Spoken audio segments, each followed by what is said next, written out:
Okay, Matt. So the first step of the Gigi method is positioning. Okay, you have to be standing in the right place, and we're gonna delve into positioning. Before we do that, I want to talk about the four positions of doubles and the main responsibilities of each one. Okay. So of course, they're the server, the server's partner, the returner, and the returner's partner. Right? Yep. Very basic. So let's start with the server. So the server in doubles, different than in singles, is the position where you stand on the court. So whereas in singles you would stand closer to the tee, in doubles you want to stand further out to the alley. And the reason for that is because really you're looking for the angles of the court. Yep. From here you can really shoot that ball wide and get it deep into the back or into the side of the backhand. Get a better angle from here. But also the distance to travel for your first volley, if you serve and volley, is shorter the closer you are to the alley.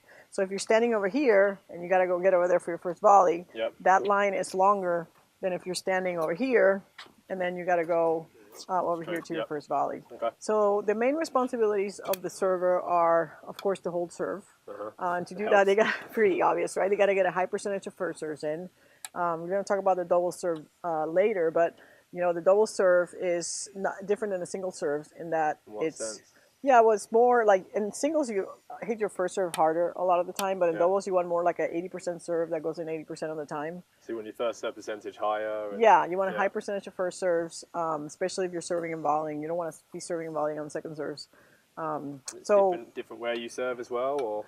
And we're going to get into the serve and talk about a lot of different things about the serve. For now, we're just talking about the positioning of the server. Okay. And then the main responsibilities, which are to get a large percentage of first serves in. They want to control the tempo of the game. You don't want to serve until obviously you're ready to serve mentally.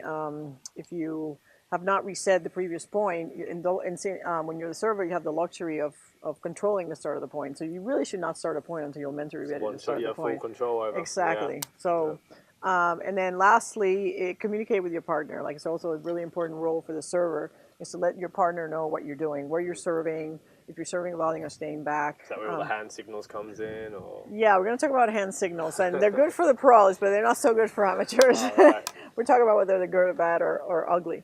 So communication with your partner is really important so they're not kind of blind and not knowing what you're doing. And particularly if you're serving wide, they need to know, because if you are serving wide, they have to watch the alley on that. So obviously very important position, the server. If you never lose your serve, you'll never lose a match. So holding serve in doubles is good way of looking at it. Yeah. Holding serve in doubles is imperative. So, all right. All right, brilliant.